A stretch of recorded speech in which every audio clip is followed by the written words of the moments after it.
J'espère que ça marche, man. Sérieux, sur Internet, ça marchait. Hey, salut! Comme on a vu récemment sur les intertubes, la friture, c'est le nouveau bacon. Ce que je veux dire par là, c'est qu'à peu près tout se frit ces temps-ci dans une cuisine, surtout chez nos voisins du Sud, que ce soit de la gomme ballon, du Kool-Aid, une livre de beurre, en passant par même, il y a un malade qui frit du Coca-Cola au Texas. Checkez ça sur Google, ça vaut vraiment la peine. Fidèle à nos habitudes, à l'anarchie culinaire, on va tenter l'expérience aujourd'hui en faisant frire deux produits bien de chez nous, c'est-à-dire les bons vieux gâteaux Mae West et les bons vieux biscuits des Whippets. Quand on fait frire quelque chose comme des Whippets ou des Mae West, on ne fait pas un appareil à l'anglaise. On fait ce qu'on appelle une pâte à frire.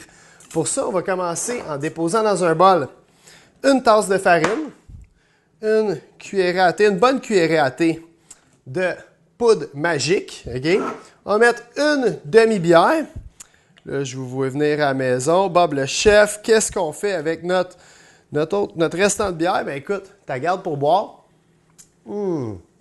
Parce que boire un produit alcoolisé, ça rend toujours la cuisine plus agréable. À ça, on va rajouter un œuf et une pincée de sel. On ne veut pas trop de sel, juste pour rehausser le goût un peu à notre pâte à frire. On va fouetter ça rapidement. On ne veut pas qu'il y ait de grumeaux, OK? Fait qu'on va bien la fouetter.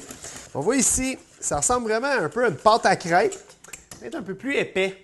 On ne veut pas que ce soit trop liquide parce que si notre pâte est trop liquide, elle va mal adhérer après nos aliments qu'on va frire.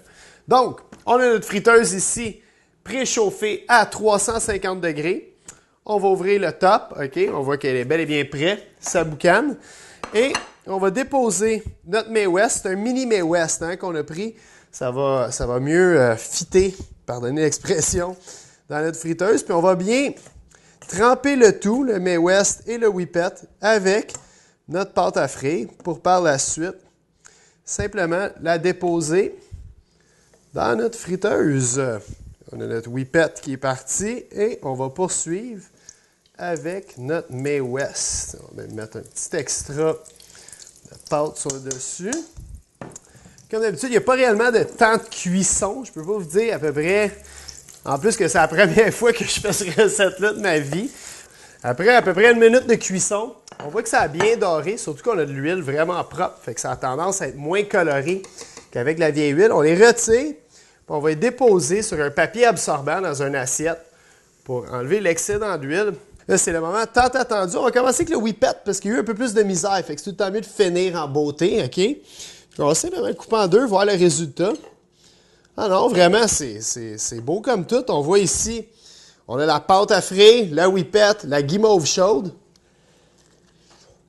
On va dire, j'ai jamais aimé les Whippets, mais frits, c'est bon, maudit ça. Là, on va vraiment, je pense que celui ici est réussi, là, le Mae West.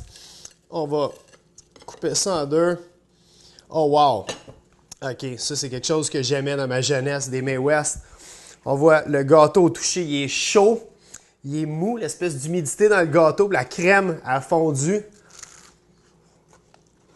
Wow! Les Américains, quelque part, ils ont raison. Tout ce qui est frit est meilleur.